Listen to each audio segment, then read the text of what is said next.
Hello, good evening, UK Crime Book Club. I am joined by one of my favourite people, Susan Handley, who is going to tell us a bit about herself and show off some book covers. Exciting stuff. Hi, I'm Susan Handley and I write crime fiction. I originally come from the Midlands, from Handley and Stoke-on-Trent, but now I've relocated to rural Kent with my husband and two cats, very demanding cats. I currently write two series. I've got the DC Cat Mackenzie series, and there are currently 3 books out in that series. There are, in the order of publication, A Confusion of Crows, Feather and Claw, and The Body Politic with its shiny new cover. Oh yeah, hold that up again for us. It's changed quite a lot. It has. Wow. Yeah, it's sort of done more in keeping with like the animal shadowy theme. The other cover, I love the other cover. I think I loved the other cover as well. The book, but I sort of think it just. I'll come on to that. That series is about DC Cat Mackenzie. She started book 1 as an absolute rookie detective, brand new on the job, first murder mystery, first murder case, and it goes from there. Then this year I've started a new series, the D.I. Matt Fisher series, and the first book in that is Paid in Blood. This was really exciting to write. Matt Fisher is a blind detective, and he's a huge character. Used to be a professional footballer, then turned detective, and then sadly blinded in an acid attack.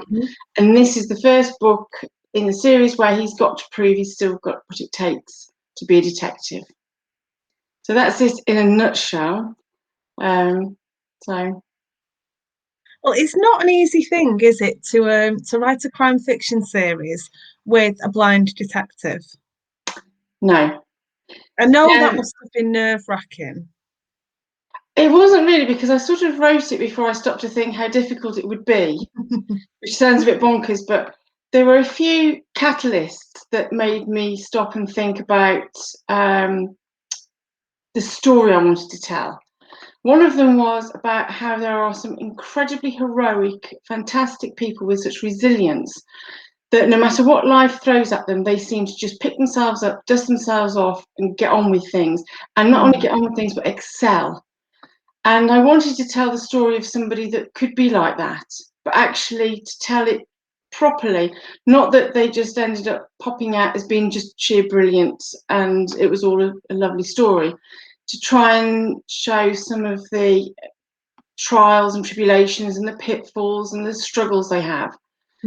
And the other one was the challenge as a writer, to try and write a novel without resorting to visuals. Because when you're doing it from the perspective, and this is a third person perspective, but it's from Matt's perspective, you can't resort on visuals. You can't resort to visuals. You have to talk about other senses, but equally, you don't want it to be, he walked in the room and smelled Chanel. The room was warm. You can't go back to sort of simple equivalence in other senses. So it started off as I used to co-run a writers group in Ashford in Kent. And one of the themes we set one week, one of the challenges, was to actually write a short story without using any visual description. And I wrote from the perspective of a blind person. And that's what sort of kick-started the idea that what if you had somebody whose life was perfect? And Matt Fisher's life was perfect. He was a Premier League footballer. He had he married his childhood sweetheart. They had a wonderful son. His life was fantastic. And then one day on the pitch, another footballer basically shattered his chances along with his knee bone, and he was out of the game. So being a young bloke, quite confident and sure of himself, he thought, well, what do I fancy doing? And ended up joining the police force and becoming a detective, a very good detective. And it wasn't until then he was actually being something of a hero and ended up with acid in his face, found himself blind, and his whole world was turned upside down.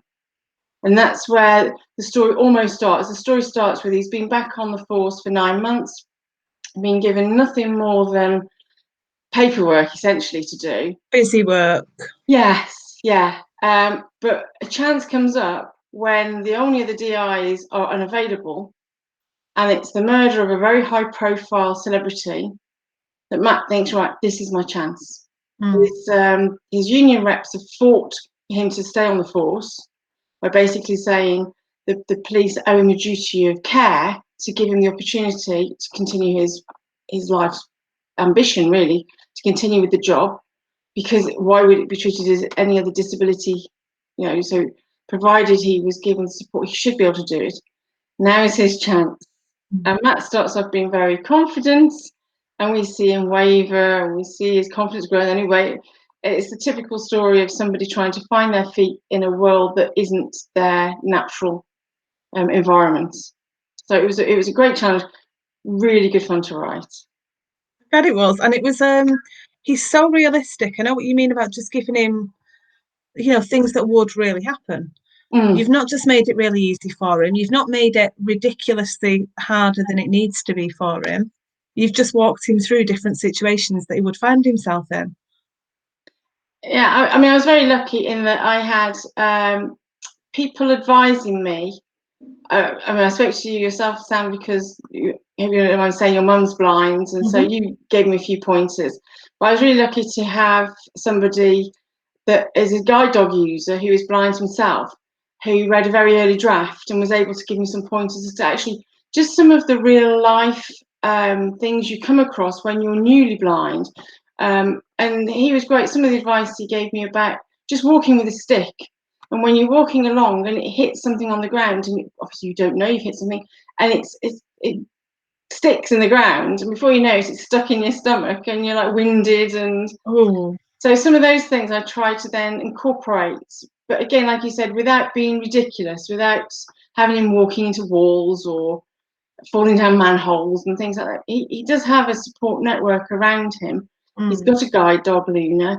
He's got a sidekick in the shape of Detective Constable Beth Nightingale, who is a bit of a rookie, but actually she's got some savvy. She's not an idiot. She's got her wits about her, and she's also just very nice. She's very considerate for him. So Yeah, she reads his moods very well, doesn't she?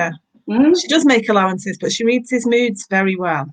Yes, yes. I think she's a really good foil for him because he's a very emotional character. I don't know whether that comes across in this book quite yet, because we're still dealing with him trying to cope with his internal emotions, if you like, his internal feelings of failure, and then euphoria of having succeeded with something. But he is a bit of a sort of up and a down character, whereas Beth is like this. Beth is, she doesn't really respond to anything with any overt responses of emotion, but she's very watchful, and she is very, she's a good sponge for his outward bursts of whatever, anger, elation, that sort of thing. We've already got, I can see it just going at the side of me, we've already got lots of hellos and different things.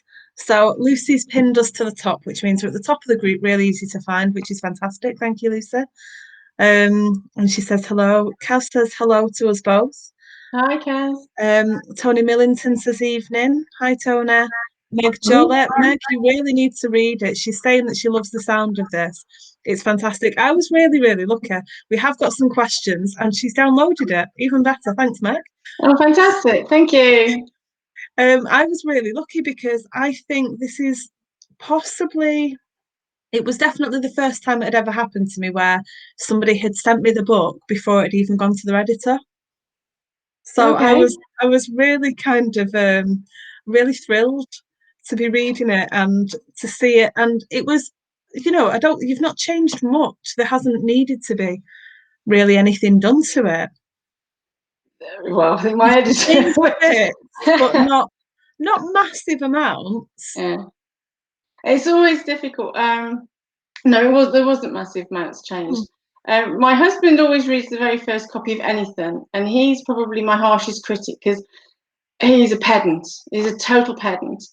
And he will pick up on the smallest thing, from the tiniest grammatical problem to actually, oh, I don't like him. I don't like that character. I don't know why I've written them. So I tend to use him as a bit of a gauge. So Matt, I think my first draft, I think Matt was a bit more curmudgeonly than he ends up. And I Right. hadn't intended it to be the case, but I think I was probably channeling myself a bit too much into thinking, just how awful would it be if you were, you've had everything. You've had a wonderful life. You've had, like I said, married your childhood sweetheart, had a lovely son, and everything's going sweet. And then your primary career is taken away from you harshly. And even though he'd had surgery on his knee, he couldn't get back to a footballer. And then he thought, well, I know, I'll pick myself back up, become a detective. And then he gets acid in his face. I thought, just how crap would you feel? And I Yeah. sort of wrote the book, the first draft, from that perspective. And my husband said, yeah, a bit too much, too miserable, actually. So I went back and focused more on the positivity side and thinking, well, actually, okay, you have your downsides, but how could you bounce back? How could you tell yourself and motivate yourself that it will work out okay? And that's what came out of it.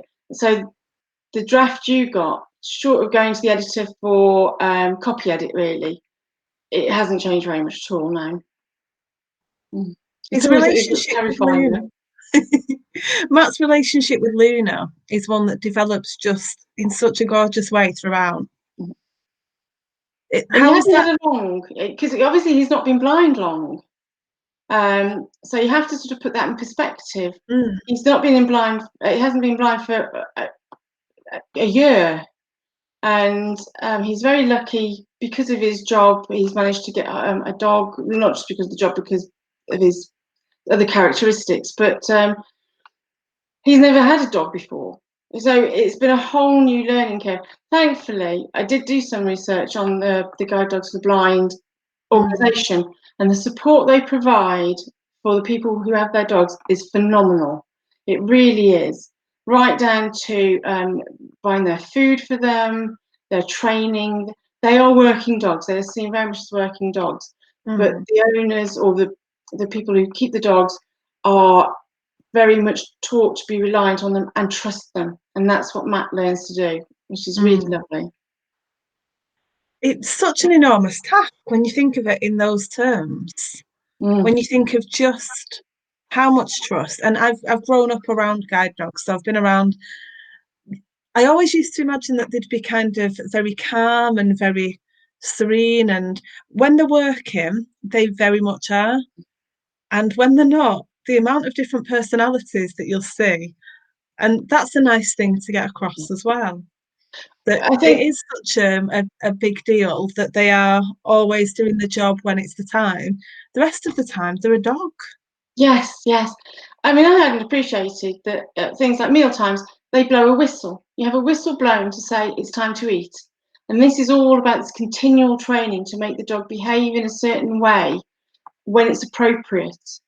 And it's things like, don't necessarily go up and pet or pat even, a Yeah, guide dog, because if it's working, it's not necessarily appropriate because you don't want the dog to be distracted from doing its primary purpose. yeah, So there was quite a lot of that I had to learn, and I've tried to yeah. incorporate into the book so that you get this real world experience. Yeah, and I think you definitely do. I was really impressed with it. You'd obviously put a lot of time and thought into all of it. Hopefully, but without it sort of being like a tutorial.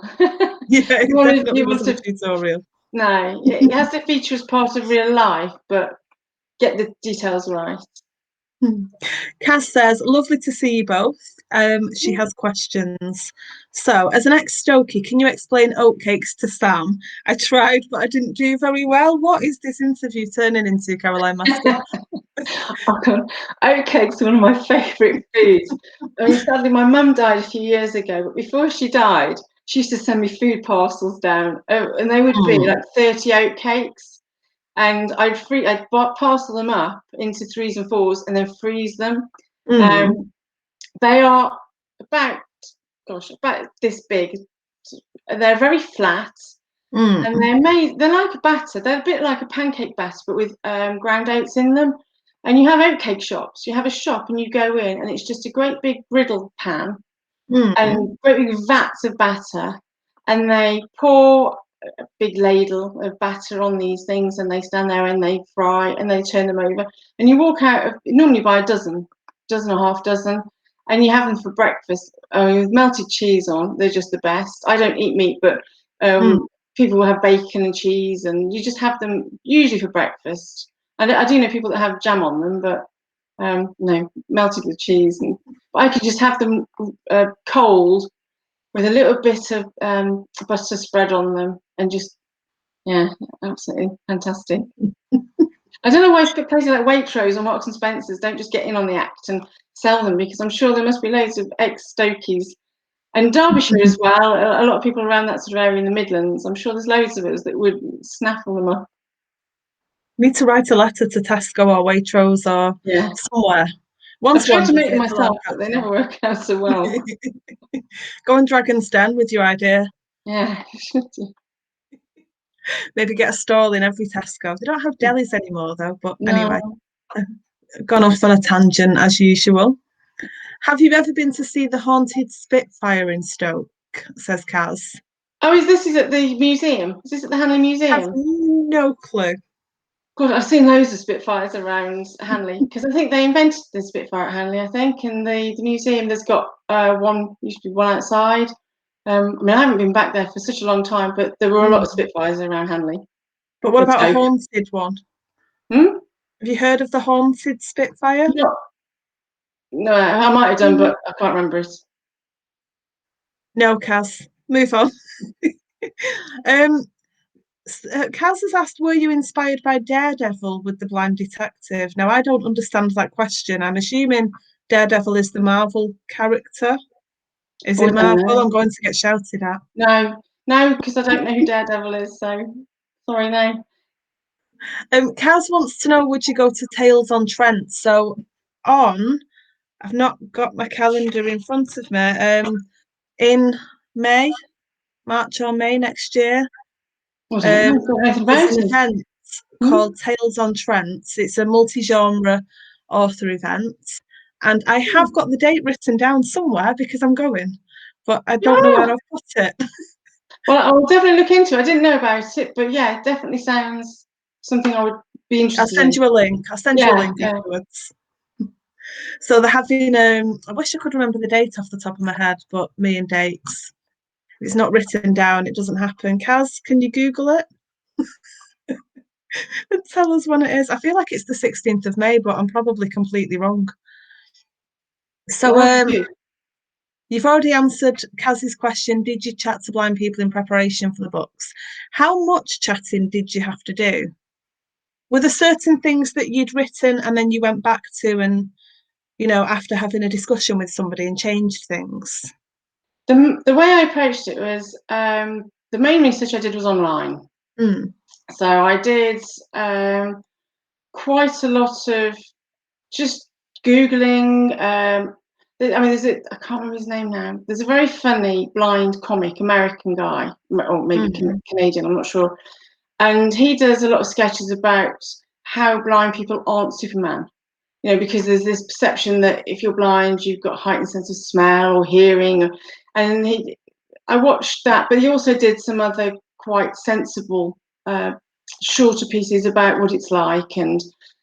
But so I just did a lot of YouTubing and Google searching and things like how blind people navigate around their home using lights, because Mm. quite a lot of people aren't entirely, they're not in darkness, complete darkness. They might be able to see contrasts of dark and light, and how they Mm. use that to navigate around, in addition to having their dog or a stick and things like that.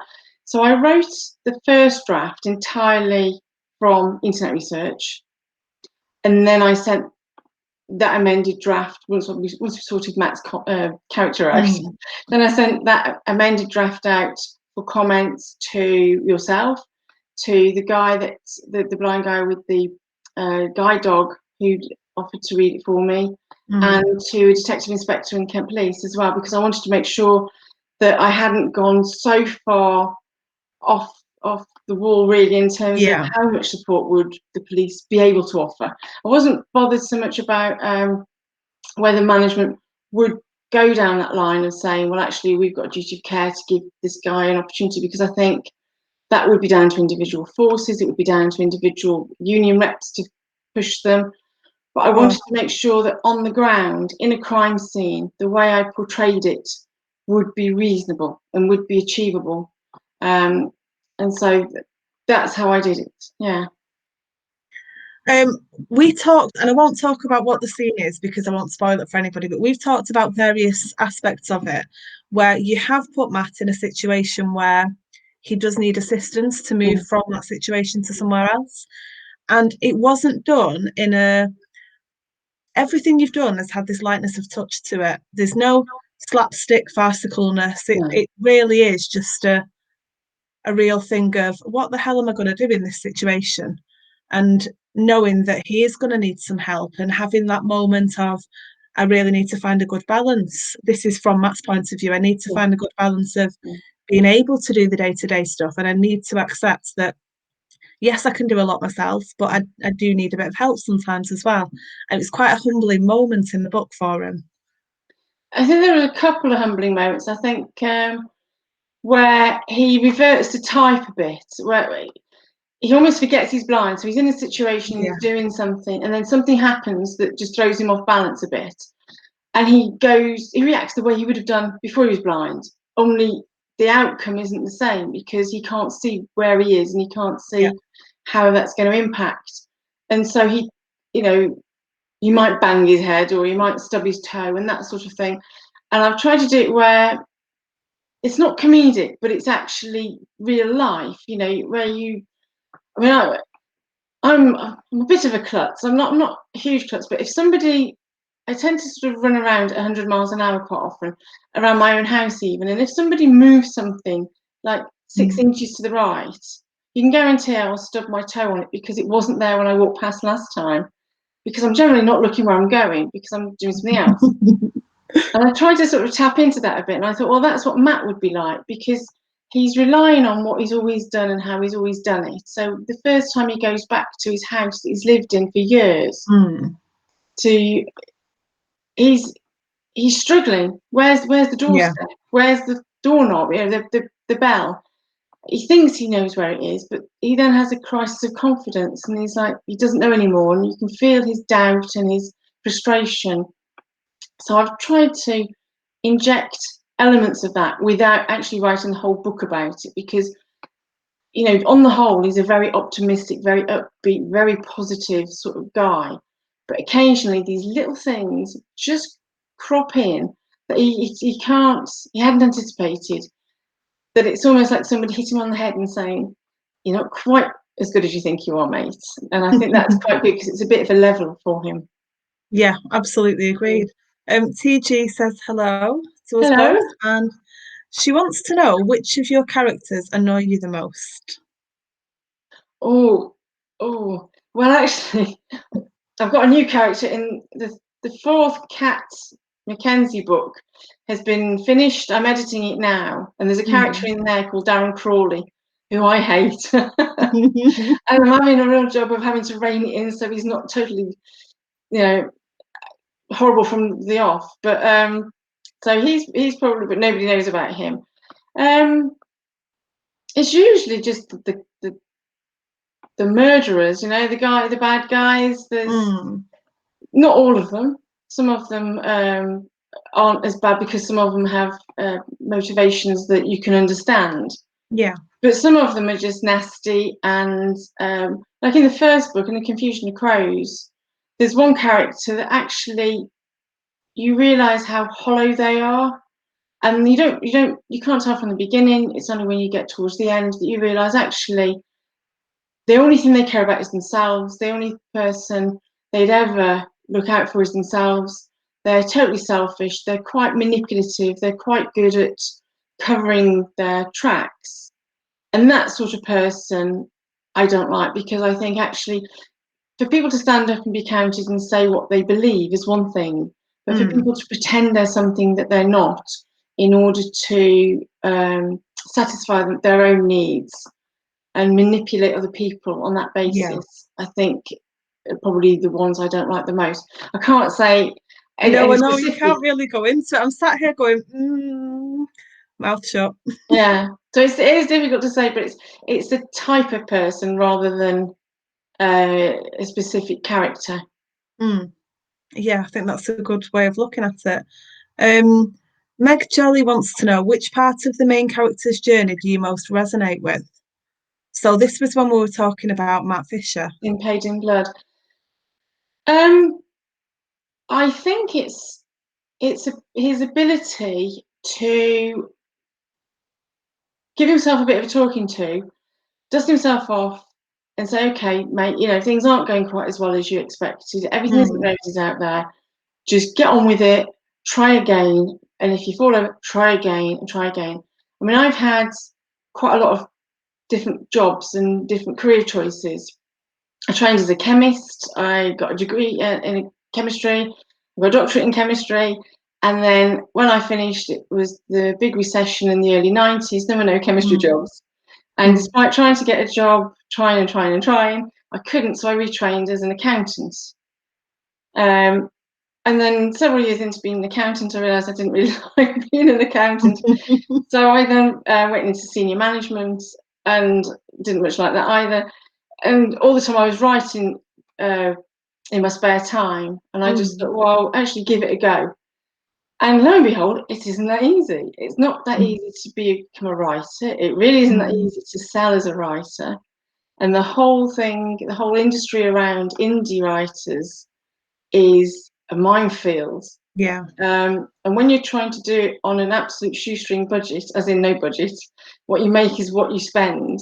yeah. Um, so I can sort of see that's what I had to tap into with Matt, because I thought this guy has had some things and he's had an easy time of it, and then he's changed his course and he's having to make a go of it. And it isn't all that easy, but he's having to dig deep, and you're going to see some resourcefulness within him, particularly moving forward in the next book, when actually Mm. you start to see what a good detective he is, because he finds his feet as a blind person, and that sort of takes second place to him being a bloody good detective. I think he did that well in the first book as well, though. When was it actually released? I know I read it early, so About May, I think. okay. No, where are we? No, it can't be. It must have been earlier than that. Well, you read it November. I sent it out November, and then it went to be edited. So maybe March. I'm not sure. You know, you've got a better head for it than I have because I've no clue. Days, weeks, months are just still a blur for me yet. Not a clue. Um, and now I've completely lost my train of thought, which is always good. I'm sure it'll come back to me. Um, T wants to know, have you ever written thousands of words and then binned it? Oh God, So do yeah, you ever really? yeah. Oh, my first, The Confusion of Crows. I wrote this over quite a few years, probably about 7 years actually. I Mm, started off, I was unhappy in a job, and I did it as a bit of a release. So I'd come home from work, I was working quite long hours. I'd spend one evening a week, 3 hours, just playing at writing something. And I tried a couple of chick lits, and I didn't really much like them. And I thought, well, I read about write what you know. Well, I read mm, crime, that's my main genre. yeah. So I thought, well, I'll start writing a crime story. And then within a couple of months, I was writing 2 nights a week. Then it was 3 nights a week. Then I would take Mm, my annual leave and write. But it was like taking forever. And then I sat down. I sort of was getting to where I thought ought to be like the probably 2/3 of the way through. And I read it and I thought, I have no idea where this is going. I don't know how she's going to find out, because this was the first Cat Mackenzie book. I have no idea how she's going to find out who did it. I knew who did it and how and why, but I couldn't see how I could get her to mm. do it. So I wrote this big scene. There was this big fire, and it was all action, and everything. And I finished that. I thought that still hasn't got me anywhere. So I carried on writing something else, because I was very much a pantster in those days. I was just seating my pants. And then over Christmas, I sat down. I thought, well, I'll read it from the start. I'll map it out. And I sat there. I thought, nah, it's rubbish. I binned about 30,000 words. Wow. And then I thought, well, think about it, start again. And it's been a real journey, because the first Mm. book, Confusion of Crows, I probably binned in total about 45,000 words. Then the It's following book, insane. I must have binned 25, something like that. The current one that I'm writing now, which is Cat 4, I started it in just after Christmas, so Mm. beginning of January almost. I finished drafting the first version of it about 3 weeks ago, and I'm about a week off from doing the first edits. And so far, I've been about 1,500 words. So I'm getting better. Wow. So do you kind of cut them and put them somewhere else just in Yes, case, or are they, yeah, do you save them? yeah. I can't bring myself to delete. When I first start writing, I open up a blank Word document called, whatever the working title is, cuts. Mm. Whatever gets cut just gets stuck in there Oh, with this that's a clever idea. title. Well, I sort of think, well, if I need it, if I think actually that scene, if I change it and tweak it, would be really good here, I can go Mm. back in and dig it out. I think if you cut 40,000 words, that's quite difficult, because you Mm. need in a haystack. But there are bits where I won't just now arbitrarily cut. I might cut a paragraph and say, strong character development on Cat in terms of dealing with failure. So I might put Mm. some bits in as about why that scene was put in the first place. So if I'm looking for something where I want Cat to come in and show a bit of resilience, I could maybe think, well, would that work? Generally, I don't. Generally, I don't go Mm. back in. I just stick all the stuff in there. I think it's a comfort blanket. I think it's just something that allows me to go in and delete huge swathes of text without being too upset about it. Yeah. And I think it was Stephen King that said, "Kill your darlings." You might write a paragraph that you think, "Oh, I love this. I really like the way it sounds. I love the imagery. I love the dialogue, whatever it is." But if it doesn't fit where you've got it, it's got to go. And Yeah. for me, having somewhere to put it safe means that I can cut it without impunity. And I just think, just cut it, move it. Yeah. It's over there. It's fine. And there's no fear that you're going to then go and procrastinate on what was that I cut that Yeah, I now think was really good. yeah, What yeah, was that? yeah. I'm just having a look at our because I can't see who everybody is on sorry, I thought that was on silence. I can't see everybody's. It's Brian Cave's been there, done that, binning thousands of words. I couldn't see who it was from, the comment. Meg Jolly says, Tales on Trent is the 14th of May. I was pretty close. Yeah, I you said the were right. 16th of May. I'm quite pleased with myself. Kaz had said she couldn't find it, sorry, and then Meg knew. So thank you, Meg. Yeah. David Gilchrist said they lived in Trentham for several years. Ah, Trentham Gardens. They had I don't know what it was actually, the European Garden Show or something when I was there, when I was living there. And it was the Hmm. theme tune, it's the Vanderbilt theme tune. And it was on the TV constantly. But Trentham Gardens is lovely. Oh, it's really nice these days. Very nice Christmas market there. Before we went live, I was thinking, now we've done interviews before. Is it just, I was really worried, is it going to be a bit samey? This is nothing like anything we've done before, which is always a relief. Um, Kaz wants to know who your favourite crime authors are, which I think that's like asking me or Kaz who our favourite crime authors are, or any of the admins. It's a nightmare. It's a minefield. Well, it's funny because I Sorry. watched the interview with Brian Caves. I watched it this morning, and when she asked him about who his favourite authors were, oh my God, he was so articulate and so knowledgeable, and had some fantastic authors which I made note of because I thought, oh, they sound Yeah. really good. And I Yeah, thought, James N. Kane, mm, Raymond Chandler. I made a note. The ones that I've said to him that I'll read and then I forget. So I've got notes as well. yeah. And I thought, oh, what would I answer if Kaz asked me that? And I thought, oh, I don't think Sam asked me that last time, so I won't bother. May well have Because I done. don't know. I Oh my read. word. I mean, I'm probably quite boring in that Michael Connolly was a recent go-to. I mean, Hmm. when Michael Connolly first started to write, I was probably third or fourth book in that he'd written that I started, and then I read the whole series. And I'm probably only 2 out now because I got a bit. There are too many other good authors to write to stick to one. And same with Lee Child. I mean, I grew up with Agatha Christie and Nagaya Marsh and Ruth Rendell and P.D. James and Jules Simenon and that type of Dorothy L. Sayers. And then in the years between, I think I've probably got quite an eclectic taste. I've read Chris Carter, I've read Brian Caves, Tony Forder. I've just finished the 5 box sets of his. Andy Barrett I like.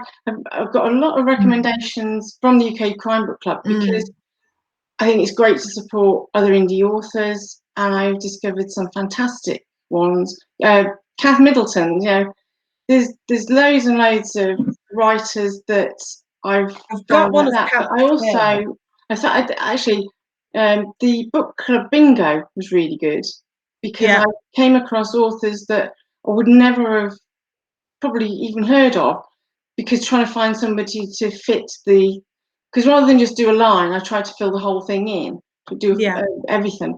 And I've got it at the side of me here, and I've not stuck anything on. I've not written anything on. I know I need to just make my notes on it, but I don't know how far in I am. Oh, yeah, well, I did the same. I did about halfway through and then I stopped, but I still kept using it as the prompt for the next book I would buy. So it's a bit difficult to tell. I mean, some authors are not just the crime genre, like Kate Atkinson, I think is fantastic. Behind the Scenes, the Museum was one of my all-time favourite books. So it's very, very varied, I suppose. Ian Rankin, I've only just discovered Ian Rankin. I tried one years and years ago and didn't like it. And then for some reason, I picked it up recently and started to read it again. I thought, oh, this is really good. So I've now read about 4 of his in quite quick succession. And I've just bought another one. So, yeah. When you mentioned Kath, her latest one is called Becca. Yes, I haven't got it's on my to be read pile. I haven't read it yet, I'll be honest. Sorry, Kath. I do have. I keep thinking at some point there's going to be like a wide angle and it will shoot, it's come out, and then you'll see it's a really nice shelf that I've got, criminal shorts on it, and what's that called? The Boy, the Mole, the Fox, and the Hound that my friend Julie bought me, and my granddad's hat, and the little teeny tiny book on a bracelet, on a necklace that David Gilchrist and Kaz and Linda bought me, and James, with criminal shorts, and Ben's books and Will Templeton's books, and it's all there, but you just can't see it because we're too closed in. Yeah. I've made Actually, an you just effort. reminded Mike Craven I love as well. The Tillian Poe. Oh, and I've got A Long Way from Home behind my head as well, Brian Caves. That was So one it of my is top reads there. last year. So it is all there. Tell us about the story that you wrote for the Criminal Shorts anthology, Robbed. Oh, this was actually it's funny. This was simply inspired by an event where I got chased across the field by a load of bulls. And it started off as quite a big scene. How have we never discussed this before? I was on a long walk. I'd been on a very, very long walk in the Peak District, and it was the last leg of the walk, and it was only about a mile and a half to go back to the end of the walk. And I ended up having to reroute by about 5 miles because there was a field of very angry bulls that wouldn't let us through. And I just thought, oh, what if that was where your stash was? Where, you know, I thought about if you're a robber and you buried your haul, and you go to turn up to dig it up, and you find that the field isn't what you thought it was, and you've got this horde of angry bulls stuck in between you and your millions. And that's how the story started. So it ends up with a guy, it starts, sorry, with a guy, Rob, who's been in prison for an 8-year stretch for armed robbery for his part in a bank robbery. And he comes out, and it's his first day out, and he's got hardly any money. He's earned a few bob while he's been in prison, as they do, and he's wanting to go back and try and make amends to his partner and their child. And he's sitting in a bush shelter, and a car pulls up, and it's the rest of the gang. And so basically, they want to know, where's the stash? And so the story is about how he's tried to hide where it is. and how he's tried to deceive them and be quite clever about it, Yeah. so that they think they've got the knowledge of where it is, but actually he's deceived them, and it's then a race against time as to who gets there first. And needless to say, he doesn't have an easy time of finding it. And there's a little twist at the end, which we will say no more about. Somebody has asked how long it took to get your first publishing deal, but you self-published. Yeah, That was I do. Jay. I did the first book I wrote, A Confusion of Crows. I sent it off for some agents, had some really good responses, but no takers. But the responses were that it needed. Actually, no. Thinking about it, the responses were good, but they were saying it wasn't different enough to the mainstream market to warrant taking a punt on, really. So I Right. shelved it and didn't think anything of it, because I was writing it in the evenings of my spare time and it was a hobby, and started writing Feather and Claw, which is it was the second in the Cat Mackenzie series, but it was when she's on holiday. So it's not the police procedural like the first one. It was inspired Husband's by holiday. observations on holiday. And by the time I finished writing that, I was at a bit of a crossroads with the job I was working, and I changed jobs, and I went from working long hours to ridiculously long hours. And so I didn't write for 7 years. I didn't do anything for 7 years, and my life was pretty much on hold. So when that had ended and I had a bit of time on my hands, I dug them back out again and I polished them off, and I got in touch with another author whose writing I really liked, and I hope he doesn't mind me saying it, but it was Andy Barrett. I'd read Andy Barrett, and I contacted him because he was quite open in being an independently published author at the time. And I asked him, would you mind sharing with me why hadn't he gone down the publishing route? And he was so generous. He was so generous with his time and his advice. And that made me decide to go self-published, because the things he said as to why he did it really resonated with me, because I thought, I don't think I could bear to hand my book over and let an editor decide what it's called, decide what the characters were called, maybe decide on the ending, decide on a lot of the things that I wanted editorial saying. I wouldn't mind, and I don't, because I've got an editor who's quite happy to feed back on the content. So she doesn't just comment on grammar. She'll say, actually, I didn't think this part worked. I didn't like this character. She won't tell me how to fix it, but she'll tell me what she thought, which gives me an opportunity to fix it, which works really well for me. So I think it works well. I wish I had the powerhouse of a big publisher behind me sometimes with the marketing, for sure. That's probably my biggest. I do sometimes I think, oh, should I go down the traditional route? Should I try it? Because this whole thing about not being able to self-promote, you're in shackles, because you look on Twitter, you look on Facebook, and you've got people promoting each other and people promoting authors within their publishing house. But as a self-published author, it's really not the done thing to push yourself, and it's very difficult to try and get. Like I said, I watched the Brian Caves interview yesterday. I watched it this morning, and I really, agreed with so much of what he said. It's just tough. It is tough. Me and Brian are going to have a chat. I've already told him I'll be messaging him tomorrow. Do you write 7 days a week? I think that's Jason as well. No, yes, 5. 5. You do Monday to Friday? 9 to 5, Monday. Actually, I'm not a strict 9 to 5. I'm usually 8 till 5, Monday to Friday. I tend to have about 25 days off a year leave, because I tie it in with my husband. So I treat it as a full-time job, really. And I try and do some promo on social media. I do the publishing bits myself. I do the writing. I do my covers. So, yeah, pretty much keeps me busy. That was another question, actually. I think that was Kaz about your covers. Who does your covers? Yes, I do them myself for my sins.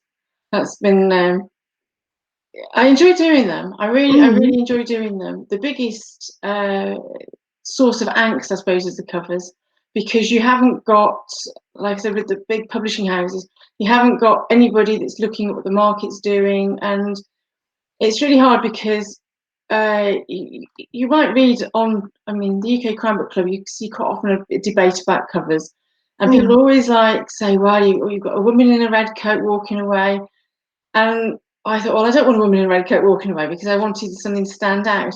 And then lo and behold, everybody's book that's selling has got a woman with a red coat walking away, and you think, maybe I should have done that instead of doing. Catch 22, isn't it? It is, Um, yeah, yeah, somebody, it could have been Brian, but it could have been somebody else, has made a good point that it could even have been Kaz actually, that once you see somebody, if you've got a few seconds in a bookshop, you might look and go, oh, the last book that I read was a woman in a red coat. I really enjoyed, so I think I'll enjoy that one. yeah, yeah, So, but then so many people absolutely hate it. yeah. So there's no right answer. No, no. So in the end, I've gone with images that I think give a vibe for the story, and Mm, um, and like I said, with the body politic, the original cover had a picture of a CCTV camera, because CCTV cameras feature very heavily in the story, and the sort of premise of it is think you're not being watched, well, think again. So I thought that was mm, quite good, but it sat out of kilter with the other two books, which didn't really bother me until I'd finished writing the first draft of book 4, and I don't know whether the title will stay, but the working title is Lambs to the Slaughter. And again, it's like got that animal element to it, and I thought, oh, I really could do with having. I've got a perfect idea of the image in my head, so I've got the cover fixed if I can find the right images for it. And I just mm. thought, actually, body politic is now looking out of sorts, and I thought, well, what I want to do is before I publish the if it is Lambs to the Slaughter, I will probably do some promo on the body politic to try and move that as part of getting some momentum behind it. And I really wanted Mm. it to feel part of the series rather than standing out on its own a bit. So, but I would say, I think personally, I think all the books can be read standalone. You don't need to have read any of the I'd previous agree with ones. that. Yeah, I do give it a bit of a nod to elements of the stories that have gone ahead previously, but you don't. It doesn't matter not whether. spoilers. Yeah, No, it no, doesn't matter. You don't learn anything that would no. spoil that book if you went back. Now, I do like reading things in order, but I agree. You don't have to read yours in order. I still would, but I think that's just me. I just like things in the right order. And I get a bit finicky if I know that something's, if I've read a book and then I think, oh, there was one before that, I have to give myself a little breather before I read it just in case. Doesn't happen very often though. It's funny because I tend not to read them in order. I'll normally choose a book about 3 in from the author's first book, because I think if I go into the very first book and I don't like it, I might be doing them a disjustice, because Mm, debut book, they might just be finding their feet and they might get much better. So I'll normally try book 3 or 4, and if I enjoy it, I'll go back and start from book 1 and mm. then skip the book I've read. But it's funny, I'm reading The Birdwatcher at the moment, William Shaw, and I think that was his debut. And I'm reading that and I'm thinking, Um, it wasn't his debut. oh, was it not? It was a standalone before the Alexandra Cupidi Yeah. series. Ah, But I don't think it was his. I could be wrong. I just don't think it yeah. was. Fantastic book. Really enjoying it. I've recommended it a lot. I've recommended The Birdwatcher.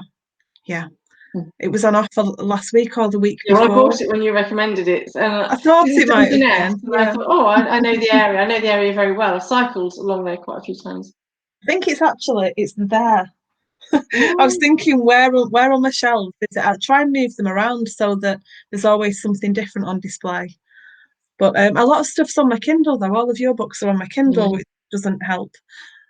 Um, yeah, I loved the Birdwatcher though. Insanely good. It for me it was second just after A Long Way from Home last year. I read That that was last year my as well. Yeah. Yeah, that was my absolute favourite. Just in case I've never mentioned that to anybody ever before. Terrible. I think this might actually be Brian. Nice to hear my main name mentioned. The check is in the post. Yeah, that's Brian. Yeah. um, Kaz and Tony are having Tony Millington are having a debate about Kaz is saying that we don't have to answer the question because nobody ever interviews us, about the our favourite The books, but we authors. must talk about them all the time. I've mentioned your names in your books 1,000 times in Yeah. different interviews. Jason wants to know if one of your books got adapted for the small screen, who would you like to see play the characters that you've created? Oh, small screen, it's a hard one because Kat Mackenzie, I always want Kate Beckinsale. I just think she would make a fantastic cat. Um, so small screen, probably is it Sue Ann Jones? Make a good cat. Yeah, she would. She really would. Yeah. Matt Fisher. Oh, that's a difficult one. I haven't placed him in my head yet. I did when I first started writing him, Hmm. and then he changed. He started off dark haired and he ended up blonde. But I think he is dark. So I don't know. Alex was always Will Carling, based on Will Carling, the rugby player. Yeah.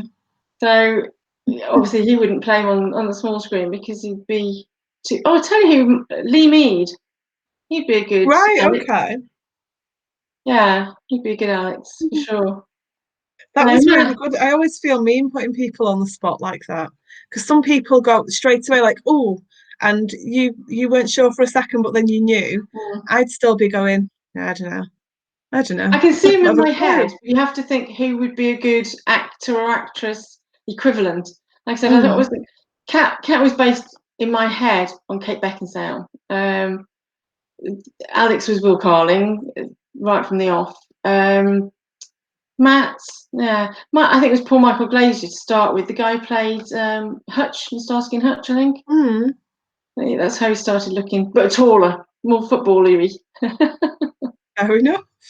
We're almost out of time. We've got 5 minutes left. Wow, that's gone fast. Um, Meg Jolly's saying she agrees she can't read books out of order. It would make her combust. I do like your idea though. If somebody's got 20 books, then you might not start with the first No. one.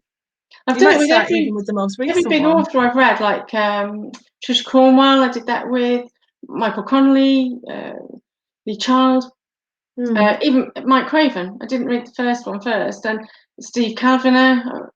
All quite a lot of current names. I Hmm. will usually Ian Rankin didn't read his first. I'll try and go for 4 in. So I think they're finding their No, feet by then. yeah, I think I read 50-50 first from Steve Kavanagh, Yes, I read that which first. Yeah. which isn't book one. No. So it's unusual for me. There must have been a reason for it. Just can't think what it was off the top of my head. Um, Meg says she likes the idea but feels she'd missed out on the great stuff that's read through earlier books, Oh, I jokes, go back. character backgrounds, but you do go back, Yeah. don't you, to read them again? And to be honest, if they're that good, I'd read through and read them again. So with the Michael Connolly one, I started reading that, and then I went back from the beginning, and read it all the way through. So I reread the first book I'd read, and I did that with Mm. the Lee Child one as well. I'm quite happy to read a book twice. Doesn't bother me. Oh yeah, I've read books twice, Yeah. absolutely. I read Paid in Blood twice. Oh, did I you? read the earlier one and then I Yeah. read it again just to see. I've read A Long Way from Home twice, and I know I'll go back to both of them and read them again. Yeah. So yeah, I do read things more than once, definitely. Might not be twice in the same year usually, but Yeah. generally I will go back to something. Do you want to give us a recap of your book? Because there's 2 minutes left. So Should I do show off what people need to go and buy. right? Well, you've got the Cat Mackenzie series, book one, Confusion of Crows, sees Cat facing her very, very first murder case, brand new rookie, little optimistic, quite a lot of fun actually, I think, in that. But she finds her feet. Book two, Feather and Claw, she's on holiday with a friend, trying to get over the stresses of the first murder case, and it ends up being a bit of a busman's holiday when she finds a fellow guest dead.